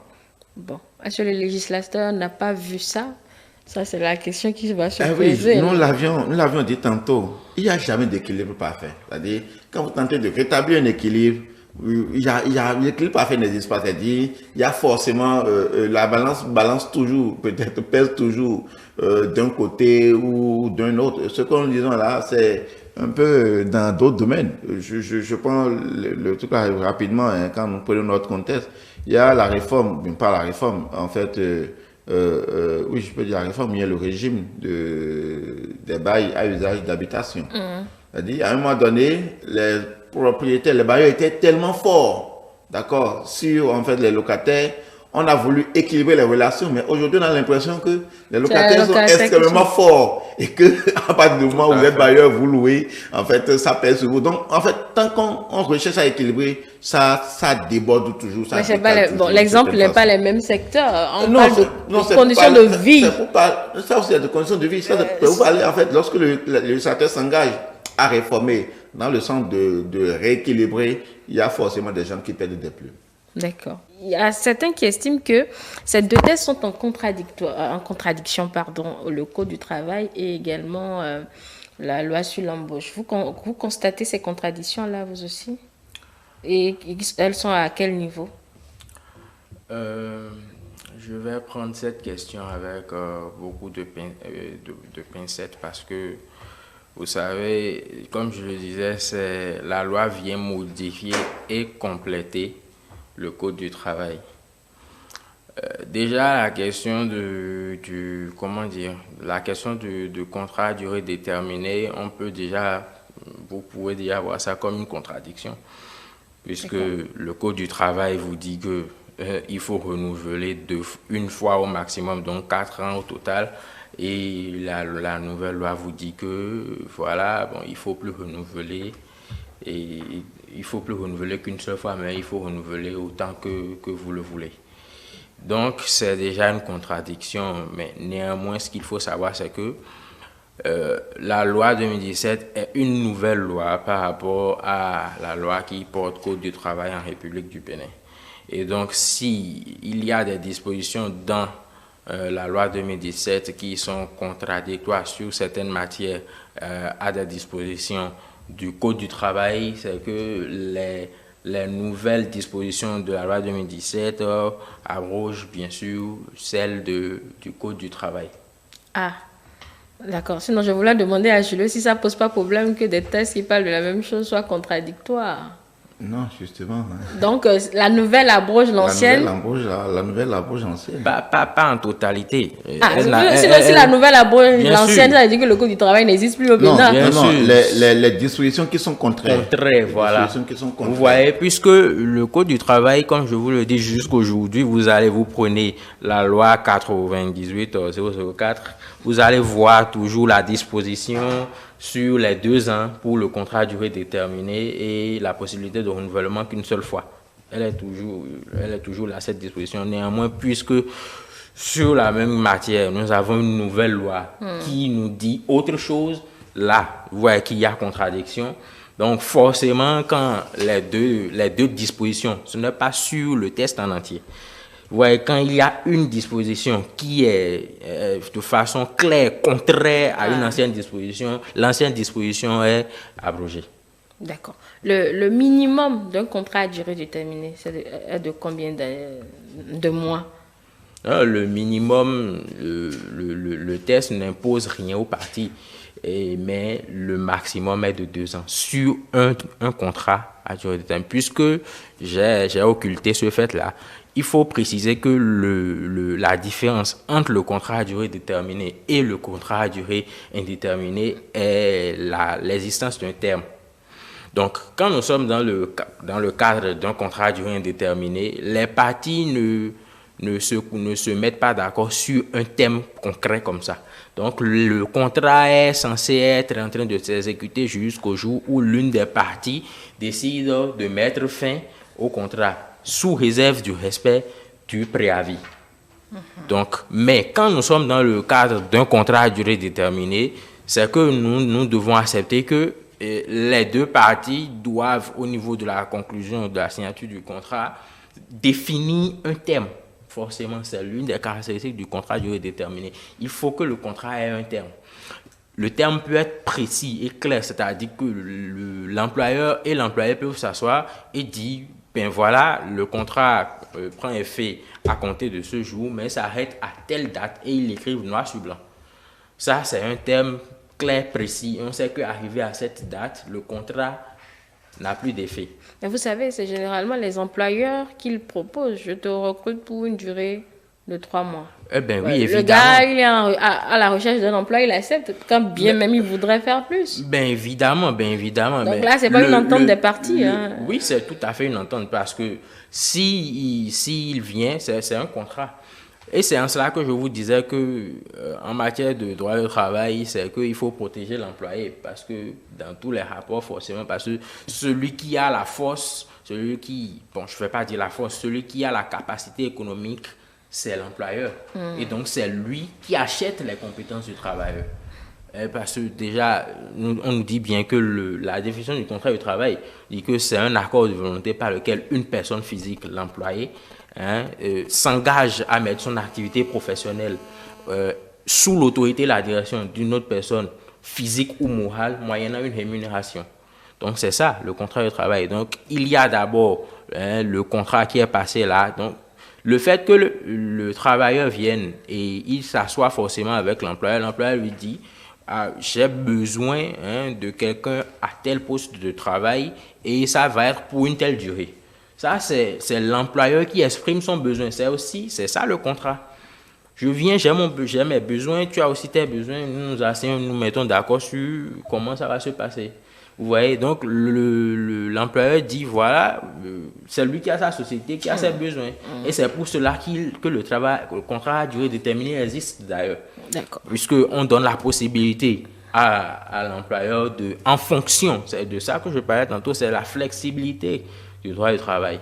Parce qu'on donne la possibilité, comme monsieur le disait tantôt, vous voyez, on a laissé la possibilité aux partenaires sociaux de s'arranger et de trouver voilà, parce que l'employeur dit voilà, lui il a tel besoin, bon, nous allons pouvoir faire ça sur telle période. Donc si ça ne convient pas à l'employé, quitte à lui de dire bon, ces conditions ne vont pas pour moi, ne me plaisent pas, et bon, l'employeur ne peut pas forcer l'employeur ne peut pas forcer l'employé à signer le contrat de travail.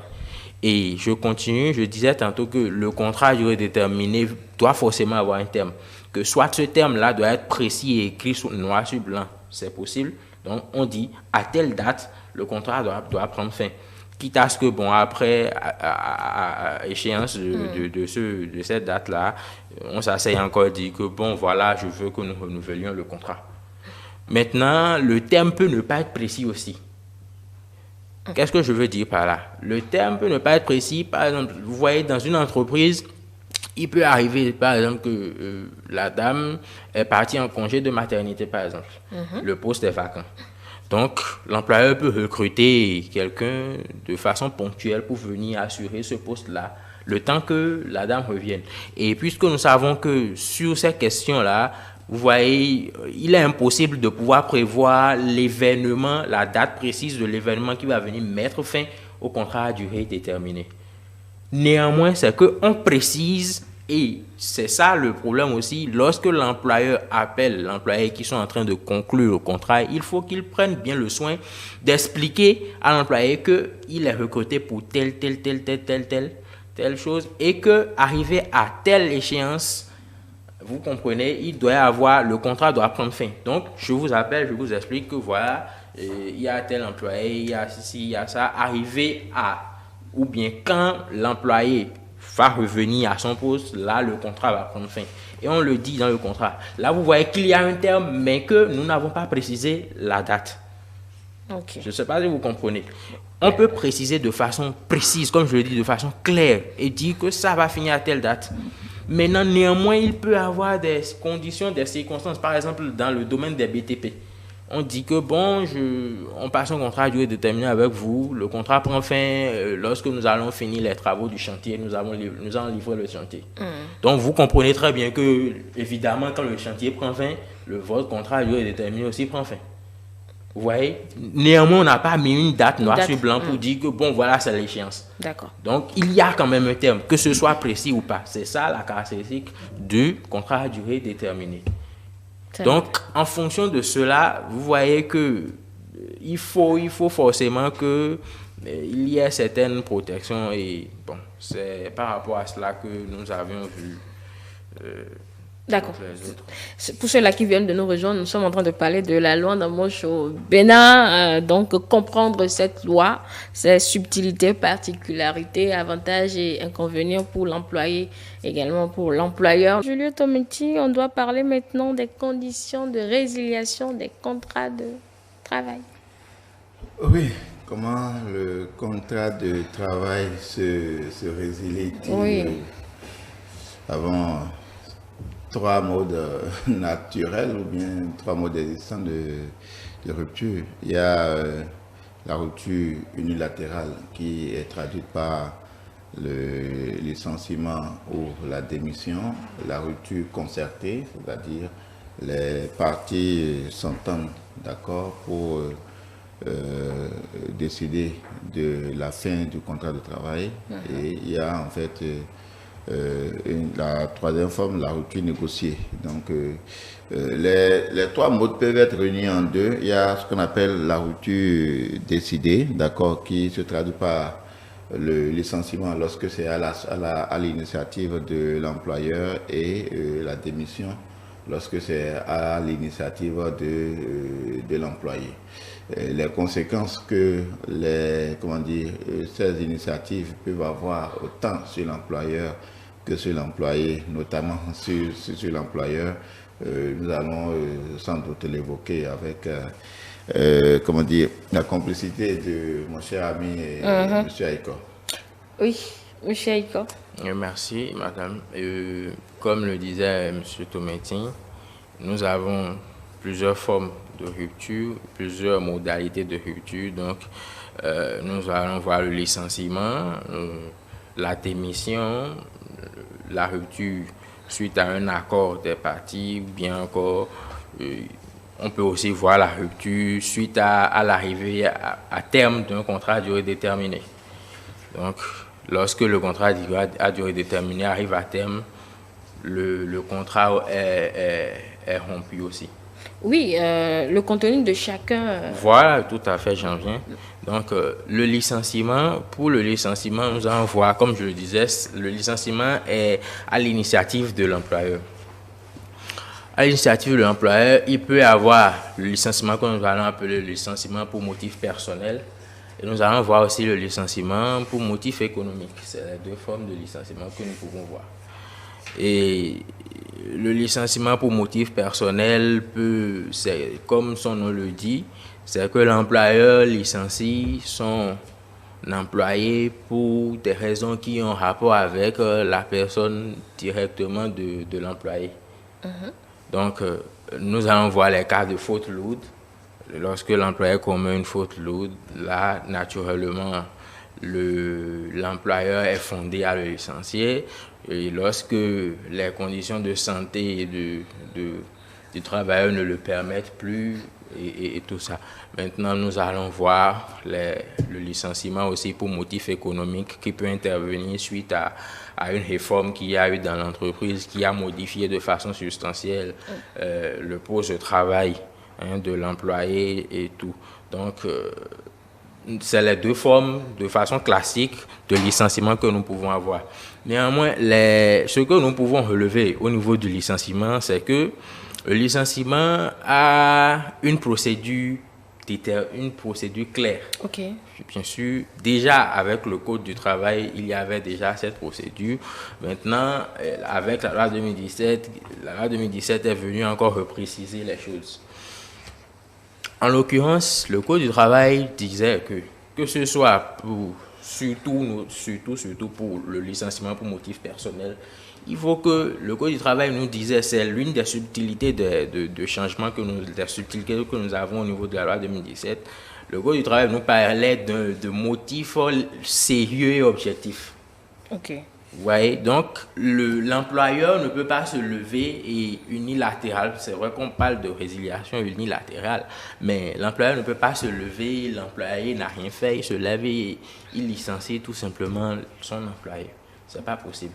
C'est ce que monsieur disait à l'entame en disant que, vous voyez, il y a des fois même, l'employeur vient dire, et toi là, voilà, je veux plus te voir demain. C'est pas possible. Donc ça va virer dans du licenciement abusif. Donc, je disais que le Code du travail nous parlait d'un motif sérieux et objectif. Et ce motif sérieux et objectif doit être signifié à l'employé. Donc, non seulement on doit respecter la condition du préavis, le préavis qui est toujours là, que ce soit la résiliation à l'initiative de l'employeur ou bien la résiliation à l'initiative de l'employé, chacune des parties doit pouvoir respecter la condition du préavis, forcément. Donc, on demandait avec le Code du travail que l'employeur puisse signifier et présenter de façon claire les motifs objectifs et sérieux pour lesquels l'employé est licencié. À cet employé-là en question, c'est-à-dire on lui notifie clairement que monsieur, vous êtes licencié pour tel motif. Et maintenant, le préavis commence à courir. Vous voyez, donc, quand vous notifiez et que vous ne laissez pas le préavis courir aussi, vous lui demandez de déguerpir. Lorsque vous violez les conditions du préavis, il y a une indemnité de préavis pour une indemnité pour non-respect des conditions de préavis, qui est à différencier clairement du dommage, ce que nous allons appeler de façon classique les dommages et intérêts en raison avec la rupture abusive du contrat.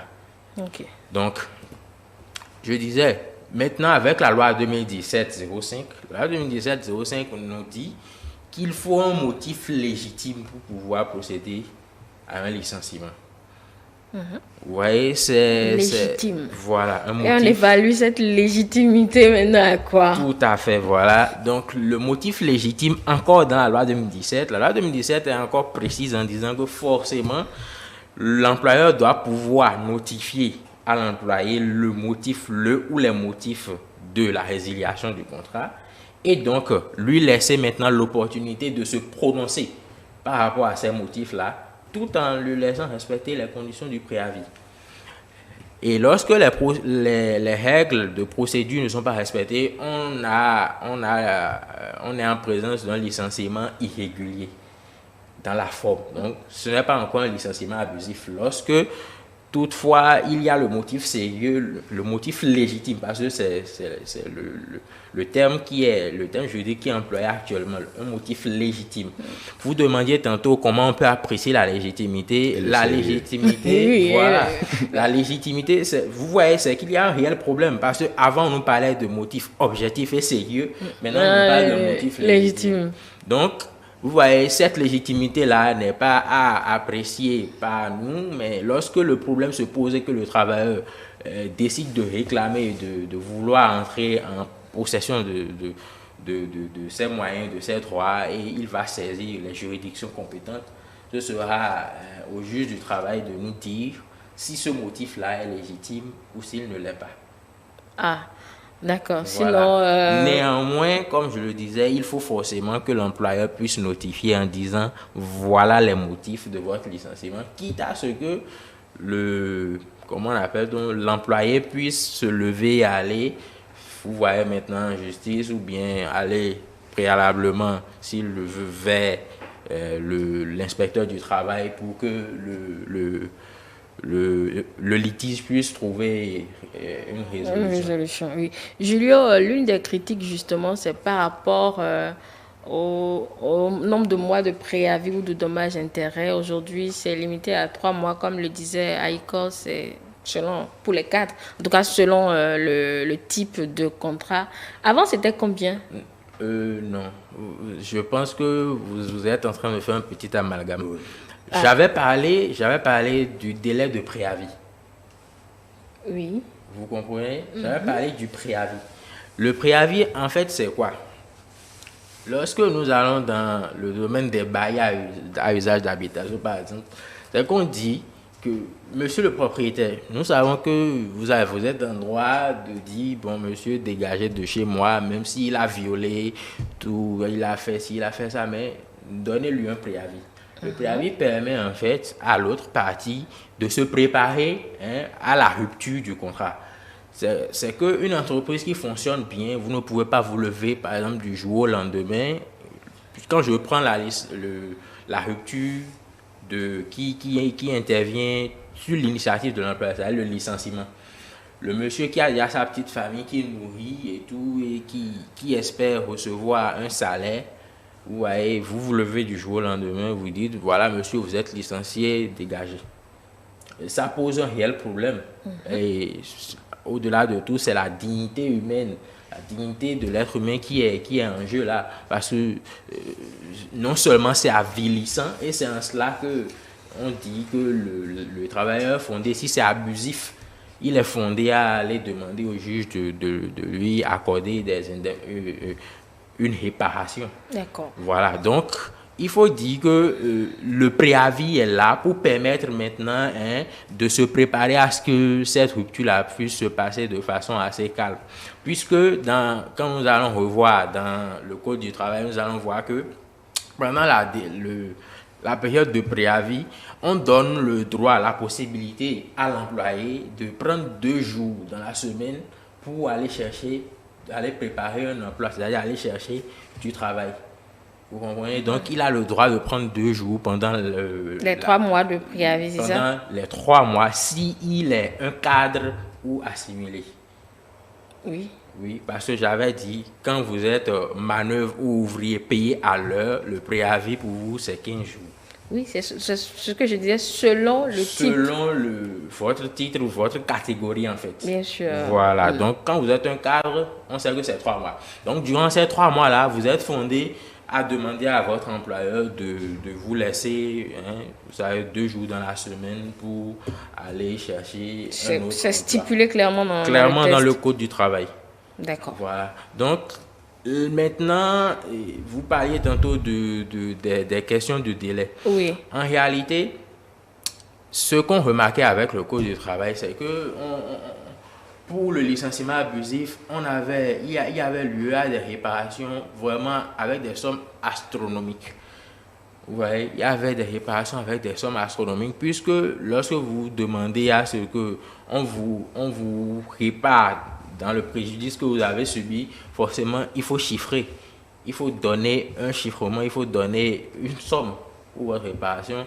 Et donc, qui doit juste d'accorder qu'on vous paye cette somme-là. Et ce qu'on a remarqué, effectivement, c'est que vraiment, on accordait des sommes mirobolantes aux employés. Et parfois, c'est ça induit l'entreprise en faillite. Et lorsque l'entreprise entre en faillite, ça pose un autre problème parce que ça se répercute sur les autres employés. Et de fil en aiguille, c'est que nous arrivons à un problème économique d'une grande envergure parce que lorsque l'entreprise entre dans un problème économique, c'est qu'il peut commencer par procéder à des licenciements collectifs pour motifs économiques. Oui. Vous comprenez? Lorsque l'entreprise entre en difficulté, c'est justifié, c'est clair. On dit que l'entreprise est en difficulté, vous n'allez pas forcer le monsieur, il ne va pas se tuer pour garder son entreprise. Donc forcément, on commence par avoir, des licenciements collectifs. Et là, ce n'est même plus que, vous voyez, il peut y avoir un seul licenciement, on peut licencier un seul travailleur et par la suite, ça va se répercuter sur une collectivité maintenant de travailleurs. Et c'est l'explication que le législateur a donnée, c'est l'explication que nous pouvons déduire de ce test-là parce que la loi 2017, comme je le disais, maintenant institue un plafond et un plancher en matière de réparation. En tout état de cause, le test dit que s'il y a licenciement abusif, forcément, on ne peut pas avoir une réparation en dessous de 3 mois de salaire et on ne peut pas non plus avoir une réparation qui aille au-dessus de 9 mois de salaire brut. Vous allez relayer un peu ça. Il y a deux éléments qu'il faut voir. Il y a le licenciement irrégulier et le licenciement abusif. Le licenciement irrégulier, c'est ce licenciement qui est dans le fond justifié, mais pour lequel l'employeur n'a pas respecté en fait le formalisme, par exemple l'écrit dont on parle.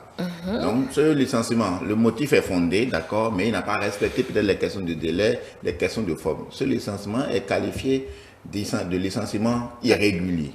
À partir de ce moment-là, le salarié qui a déjà fait, il faut le préciser, au moins 1 an de présence, a droit à 2 mois, en fait, de 2 mois de correspondant à son salaire d'indemnité réparatrice.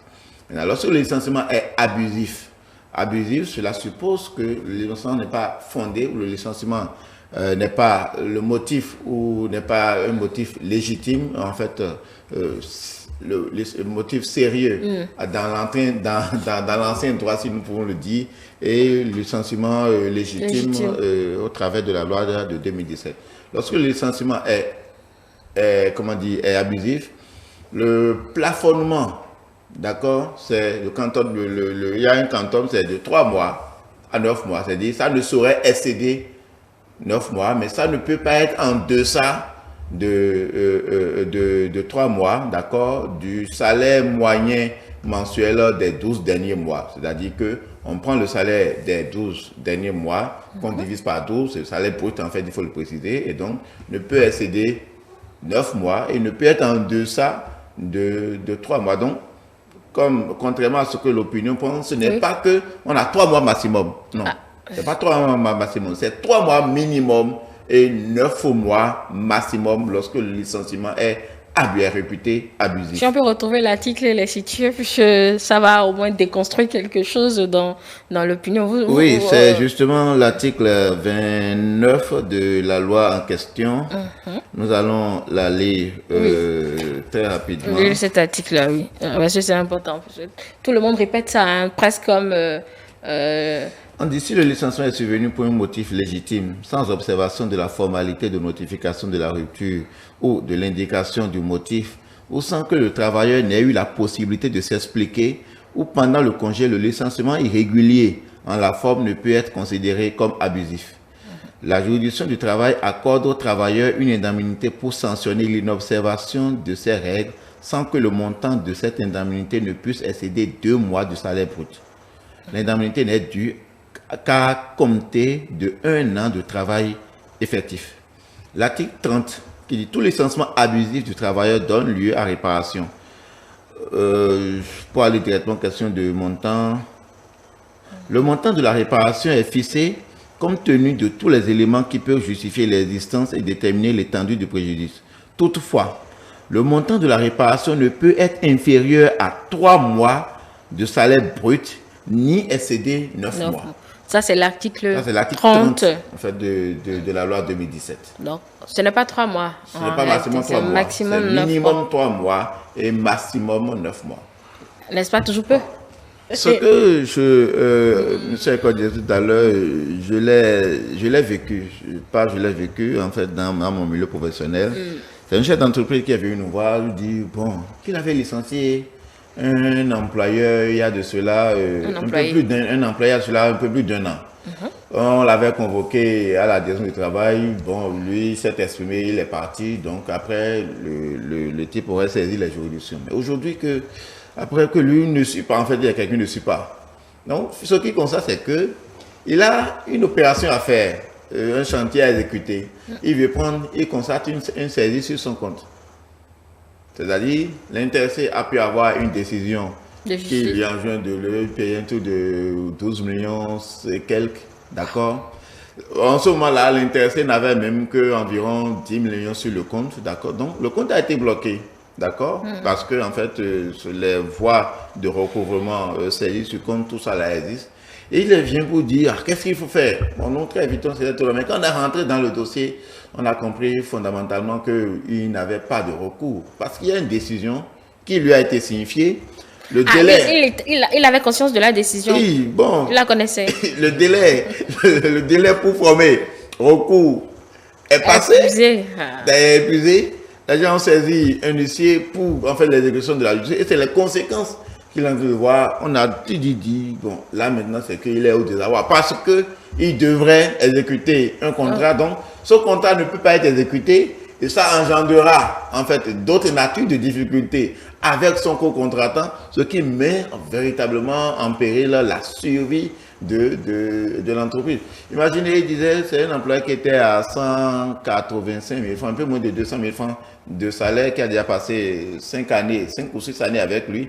Et on a estimé les indemnités parce qu'il y avait beaucoup plus de problèmes. Le problème qu'ils avaient, c'était beaucoup de problèmes personnels et non fondamentalement liés au travail. Donc, vraiment, donc, en fait, ce sont en fait ces éléments-là et il y en existe à floraison. Lui, il a ignoré exprès peut-être. Les exemples existent et c'est pour, comme je le dis toujours, c'est pour équilibrer en fait les risques et les privations et les primates de part et d'autre. C'est vrai que dans notre environnement, il y a beaucoup de primates parce que autant on a nous parlons d'équilibre, mais il faut dire que dans la pratique, ce qui était, en fait, il y a beaucoup d'employés aussi qui visiblement en font un peu de trop par rapport à leurs employés.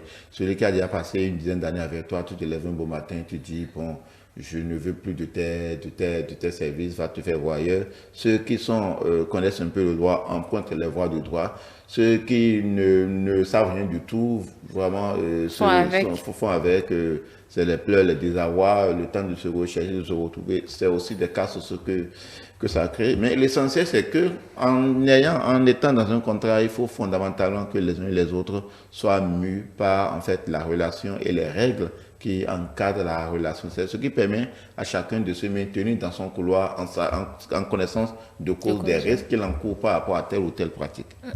Oui, monsieur Aiko, quelque chose à rajouter? Oui, je vais revenir sur la question du plafonnement et du...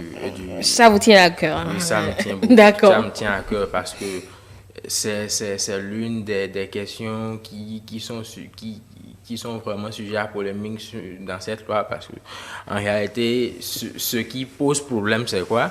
Avec le Code du travail,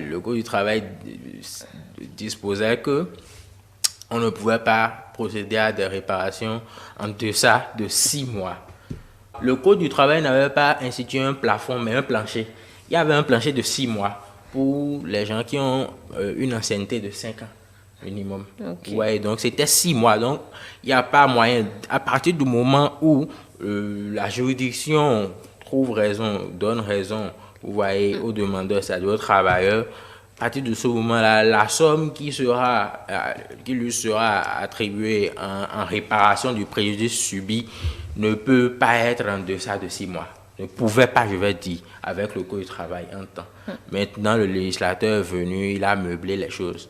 Et maintenant, qu'est-ce que le législateur dit clairement? Il dit, lorsque c'est un licenciement irrégulier, que ça ne peut pas dépasser 2 mois de salaire brut. Monsieur Tometine avait expliqué les modalités de calcul. C'est-à-dire, on prend les 12 derniers mois, on calcule son salaire, on prend son salaire brut sur les 12 derniers mois, et on calcule la moyenne. Et c'est sur cette moyenne-là qu'on prend le nombre de mois qu'on veut lui attribuer comme réparation. Donc, la loi 2017-05 dit maintenant que lorsqu'il y a licenciement irrégulier, c'est-à-dire motif justifié et tout, c'est à la juridiction de le décider et de nous le dire. Donc, lorsqu'on dit que bon, le motif est légitime, voilà, c'est un licenciement qui va, mais qu'il n'a pas respecté les procédures, qu'il y a licenciement irrégulier, il doit verser une indemnité.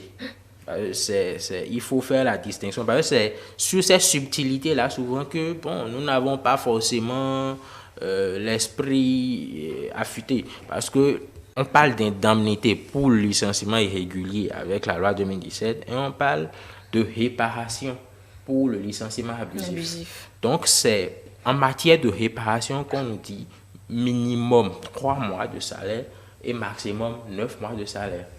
Donc c'est un peu ça. Donc il ne peut pas y avoir de moyen où on va dire bon, on va lui payer 10 mois de salaire en guise de réparation de préjudice subi pour licenciement abusif. C'est plus possible aujourd'hui en République du Bénin. C'était important, vraiment important de le rappeler. Qui suit tout cela? Qui contrôle? Est-ce qu'il y a un contrôle, un suivi? Tout à fait. En matière de contrôle, je vais dire, en réalité, le premier contrôleur, d'abord, c'est déjà le travail. En principe, c'est le travailleur lui-même. Mais ce que nous remarquons, c'est que les travailleurs en question ne connaissent pas leurs droits. Les travailleurs en question ne connaissent pas leurs droits et c'est ce qui pose problème. Comme monsieur le disait, il y a certains qui, ne connaissant pas le droit, ne connaissant pas leurs droits, se font abuser et ne trouvent jamais justice. Mais bon, il y a quelques-uns qui connaissent la voie de la justice. Maintenant, pour ceux qui connaissent le droit de façon stricte, qui contrôle cela, nous avons principalement l'administration du travail. En l'occurrence, les inspecteurs du travail sont là. On les informe de la résiliation du contrat, c'est cela? Oui. Ils sont dans les procédures, lorsqu'il y a... C'est aussi en fait une des réformes majeures, hein, parce que dans l'ancien code du travail, la résiliation doit être portée, d'accord, à l'attention de la direction du travail. Alors que selon la loi 2017, cette exigence n'est plus de mise.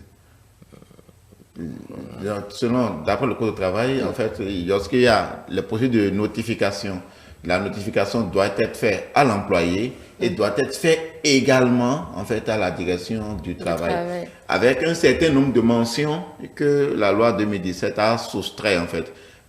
Son numéro d'affiliation à la CNSS, son numéro de déclaration, en fait, un certain nombre de formalismes que si l'employeur ne l'avait pas fait précédemment, il lui serait difficile, en fait, de pouvoir le faire. C'est comme si, par exemple, si vous n'aviez pas déclaré votre employé à la CNSS et que vous entendez le licencier, il faudrait attendre, d'accord, de le déclarer avant de le faire. Alors qu'actuellement, en fait, avec la loi 2017, ces mentions-là, ces mentions obligatoires, qu'on appelle mentions obligatoires, ont été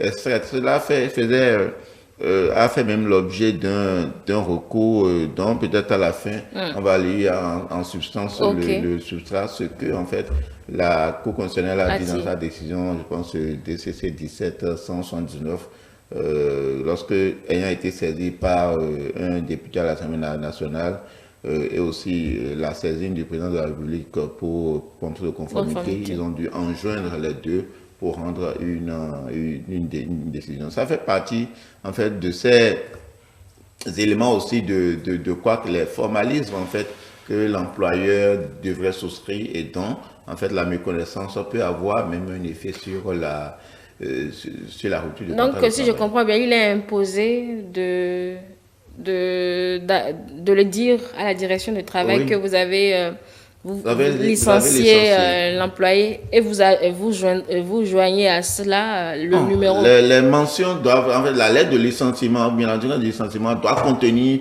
en fait, un certain nombre de mentions obligatoires. Si la conséquence est que si ça ne contient pas, ça veut dire que ce n'est pas régulier. Ça peut emporter les conditions de foi. D'accord. Vous cherchez la décision de la Cour, le temps pour AICO de continuer. Vous étiez sur le contrôle de tout ceci. Donc, en l'occurrence, je disais que l'inspecteur du travail reste, l'inspection du travail reste une institution très importante dans la veille et même le conseil, et ce que les employés ne savent pas forcément. Donc, l'une des missions de l'inspecteur du travail, c'est de pouvoir informer les travailleurs sur leurs droits et de les conseiller, de les suivre. Donc, tout travailleur a le droit de se rapprocher de l'inspection du travail, de lieu de son travail, et de pouvoir poser les problèmes s'il y a conflit et tout, et de quand même consulter l'expertise de l'inspecteur du travail. Et par ailleurs, lorsqu'il y a un litige entre l'employeur et l'employé, l'inspecteur du travail joue aussi un rôle prépondérant, puisque il doit y avoir une procédure de conciliation. Avec l'avènement du CPC-SAC, le nouveau code de procédure, nous allons voir, entre-temps, avec le code du travail, il était clair que avant que tout litige qui naît entre l'employé et son employeur puisse passer devant les juridictions, il faut procéder forcément. Il faut que, entre-temps, lorsque vous saisissez le tribunal du travail pour un litige sans être passé par l'étape de la conciliation au niveau de l'inspecteur du travail, le juge pouvait se déclarer, et vous pouvez rejeter votre demande tout simplement parce que la procédure n'a pas été respectée. Mais ça a été changé maintenant.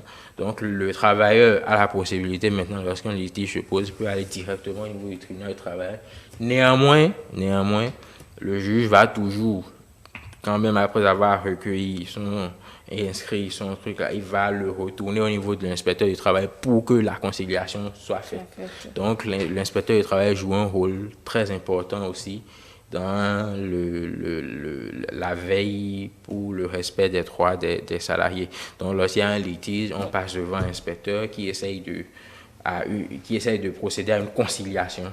Donc les conséquences de cette conciliation, lorsque vous venez, vous inscrivez clairement les points sur lesquels il y a litige et vous procédez à une conciliation devant l'inspecteur du travail et lorsque vous tombez d'accord sur certains points, nous parlons dans ce cas d'un accord. Il y a à la fin un PV qui est dressé et lorsqu'il y a accord sur certains points, on parle d'un PV d'accord partiel.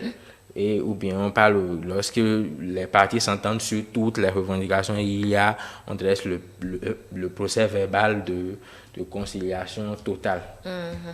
Donc, mais lorsqu'il n'y a pas du tout, ou bien que une des parties ne s'est pas présentée, il y a une partie qui n'est pas de bonne foi et tout, et que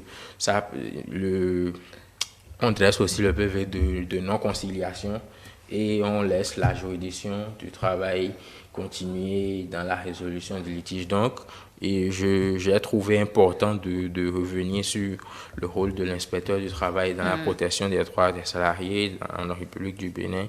Il joue un rôle prépondérant. Déjà, même avec le Code du travail, il y a toute une section qui est consacrée à la question. Donc, d'accord. Voilà. Est-ce qu'il y a des cas où c'est l'employeur qui est abusé et l'employé lui perd des indemnités?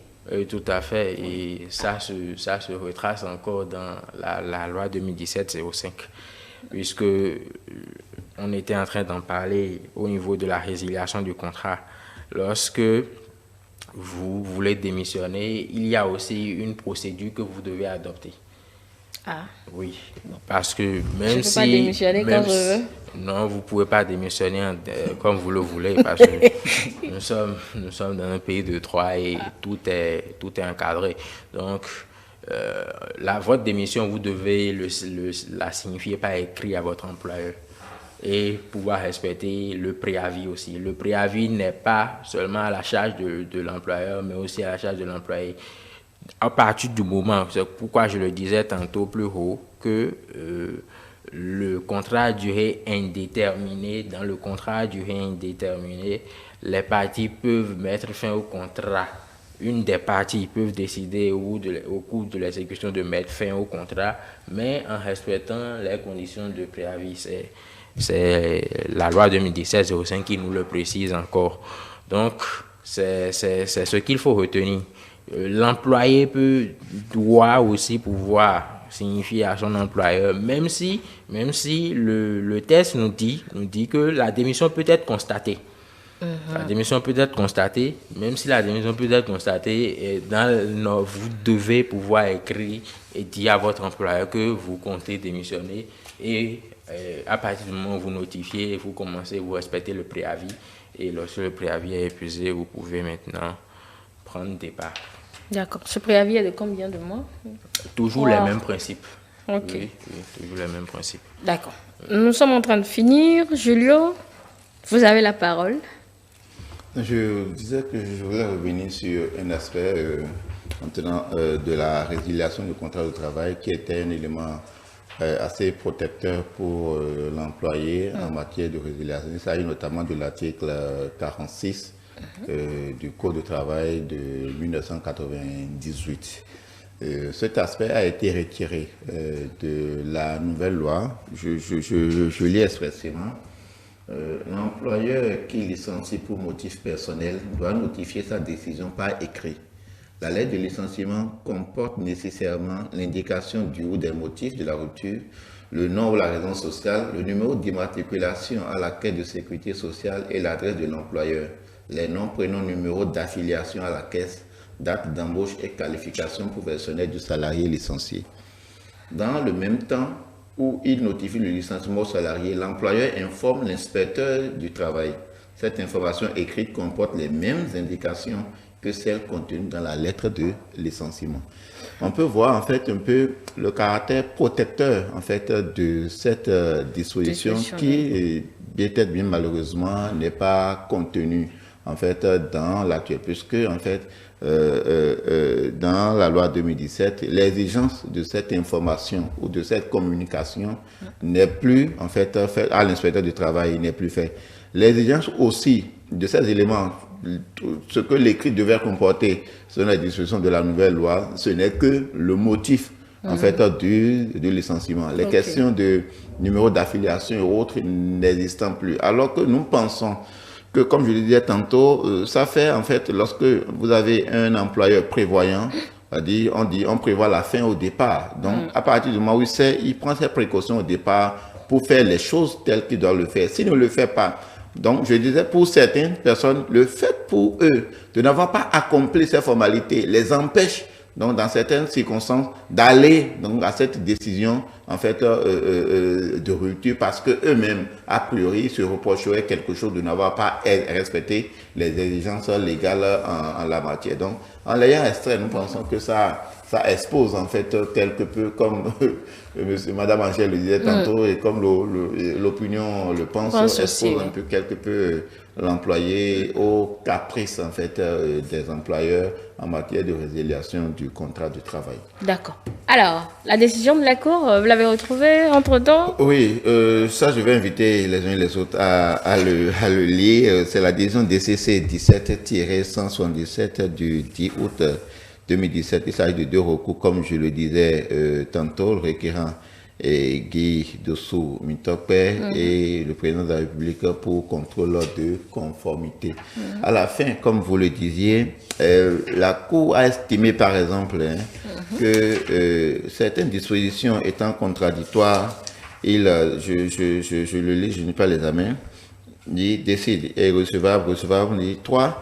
Il y a lieu de réunir dans un même texte la loi portant code du travail en République du Bénin, les dispositions pertinentes de la loi 2018-004 du 27 janvier 2018 et celles de la loi 2017-05 du 21 mars 2017 fixant les conditions et le procédé d'embauche, de placement de main-d'œuvre et de résiliation du contrat de travail en République du Bénin. Donc la loi, la concernée a été un peu dans ce sens. Donc en respect de cette mesure prescrite par la Cour, normalement on devait arriver à une certaine uniformisation pour avoir maintenant un code du travail, pour qu'on ne soit pas à rechercher les éléments diversement dans l'un ou l'autre en se demandant si telle chose contenue dans la loi 2017 était dans la loi de 2018 ou bien si elles sont contradictoires, il y a lieu de les réunir en un même texte pour faire en fait un assemblage juridique en matière de droit au travail qui pourrait rassurer les uns et les autres. Ce qui n'a jamais été fait? Bon, jusque-là, ça n'a pas encore été fait. Ce qui n'a pas encore été fait. Ok, d'accord. Et pour aller à la suite de M. Tometi, voilà, c'est l'un des problèmes auxquels on est confronté aujourd'hui avec cette question. C'est aussi une question d'inflation législative en quelque sorte. C'est-à-dire, vous allez remarquer qu'à un certain moment, c'est que nous sommes dans un processus, notre législation est dans un processus de trouver un test à chaque problème. Vous voyez, lorsqu'on remarque qu'il y a un problème directement, vite fait, on court, on sort un test. C'est un peu comme le code de procédure pénale. Oui, on sort le test, mais le test, c'est ce à quoi nous sommes confrontés aujourd'hui. Nous avons plusieurs tests qui présentent beaucoup de lacunes, malheureusement, il faut le dire. Et bon, c'est le problème, parce que face à chaque problème, c'est compréhensible, puisque nous sommes dans un état de droit démocratique, et face à chaque problème, on cherche à trouver une solution par le droit. Néanmoins, c'est que la conséquence de cet état de choses, c'est que on ne prend pas vraiment le temps de jauger les choses et de consulter chaque partie, de consulter les expertises qu'il faut pour pouvoir prendre des tests qui vraiment règlent les problèmes. Et donc vous allez voir, nous sortons une loi, l'année qui suit en même temps, nous sortons une loi modificative. Et ensuite, vous voyez, nous avons une loi, à côté, nous avons 2 tests qui viennent modifier. Et le problème qui se pose, c'est quoi? Nous avons le test d'origine, nous avons une nouvelle loi modificative, nous avons une 3e loi qui vient encore remodifier. Et on se pose, souvent, quand il faut analyser ces lois-là, il faut utiliser ces lois, souvent, c'est que c'est pas toujours facile de s'en sortir. Oui, mais c'est l'application qui montre les limites d'un test. Donc, on ne peut pas tout prévoir à l'adoption non plus. Hein. Bien, justement, c'est ce que nous sommes en train de dire. Parce que la démarche qui tend à vouloir sortir ou bien légiférer face à chaque problème et de façon précipitée, ce n'est pas vraiment une démarche qui nous sert. Et c'est ce que nous remarquons avec cette loi 2017-05 à côté du Code du travail. C'est très compliqué parce que quand vous venez, vous lisez la loi 2017-05, il y a des dispositions, il faut que vous repartiez dans le Code du travail et vérifier, c'est tout un travail. Donc, je vois comme la Cour l'a signifié, oui, il faut vraiment qu'on unifie maintenant. Et ça me fait penser aussi à une décision de la Cour constitutionnelle qui reconnaissait quand même le principe de sécurité juridique dans notre ordre juridique. Sécurité juridique qui demande à ce que les tests puissent être clairs et permettre aux gens, puisque il y a le fameux adage juridique qui dit que nul n'est censé ignorer la loi. Donc, si nul n'est censé ignorer la loi, il faut aussi permettre à ce que ceux à qui la loi s'applique et ceux qui veulent aussi l'appliquer puissent comprendre de façon claire ce que la loi demande de faire. Donc, voilà, et vous voyez, il y a des dispositions dans la loi 2017 qui viennent préciser ou bien qui viennent compléter des dispositions du code. Et parfois, le problème qui se pose, c'est que sur la même matière, et la nouvelle loi parle de ci, de ça, mais c'est qu'on ne voit pas forcément l'arrimage avec les dispositions du code du travail. Donc, il va falloir nous dire clairement ou bien mettre les tests l'un dans l'autre, ou bien je ne sais pas par quelle procédure, le législateur, ce sera le législateur de trouver le mécanisme. Le mécanisme, le juste milieu pour que nous puissions vraiment avoir la quintessence de cette. Voilà, l'objectif c'était de vous expliquer cette loi. Objectif atteint, je crois. On a dit l'essentiel de ce test de loi. Maintenant, je vais vous demander un exercice à vous, Julio, de vous rapprocher pour voir si l'objectif en adoptant la loi sur l'embauche est atteint en matière de boom de recrutement, comme vous le disiez au début. Si vous comprenez l'exercice. Oui, je comprends très bien. Et je me demande si j'ai la capacité de le faire. Il faudra peut-être recourir au service de l'INSTAD, ce qui était l'INSAE, qui est l'INSTAD actuellement, pour pouvoir avoir les statistiques depuis 2018 à maintenant, pour voir si en fait il y a un boom démographique en termes de recrutement, ou bien si ça a ou aussi d'installation d'entreprises, ou bien si ça a induit l'installation de nouvelles entreprises. Donc, mais je peux d'abord dire que bon, on ne le remarque pas, pas assez. C'est vrai, si la dernière fois on a été obligé de nommer un conseil spécial aux investissements, c'est que les objectifs en cette matière n'ont pas encore été atteints. Et quand même le chef de l'État a fait des tournées avec peut-être ces conférences qu'on appelle avec les opérateurs, voilà, avec le MEDEF et tout, et c'est toujours pour davantage impacter, pour présenter en fait les réformes soit d'impacter. Nous ne voyons pas encore, nous espérons que peut-être c'est encore sous-jacent et que ça finira par sortir, parce que l'implantation d'une entreprise aussi, vraiment d'une entreprise, ce n'est pas une question de mois, c'est des fois des années. Encore qu'on n'a plus de ministre aux investissements. Ça, c'est c'est une virgule. Qui est devenu désormais le ministre des Affaires étrangères. Voilà. Merci beaucoup, Monsieur Prince Éloi Aïko. Vous êtes spécialiste du droit au travail. Merci pour toutes ces précisions. Julio Tometti, qui est également juriste. Merci beaucoup. Mesdames et messieurs, merci de nous avoir suivis. Nous espérons que vous avez compris cette fois-ci la loi sur l'embauche. Il était important de revenir là-dessus pour vous expliquer le contenu et l'application, le champ d'application et tout ce que vous ne savez pas. Ça a certainement permis aux employés de connaître leurs droits et aux employeurs aussi de savoir ce qu'il faut faire. Merci de nous avoir suivis. Nous vous laissons en compagnie du reste de nos programmes tout en vous souhaitant une très belle journée. Moi, je vous dis à demain.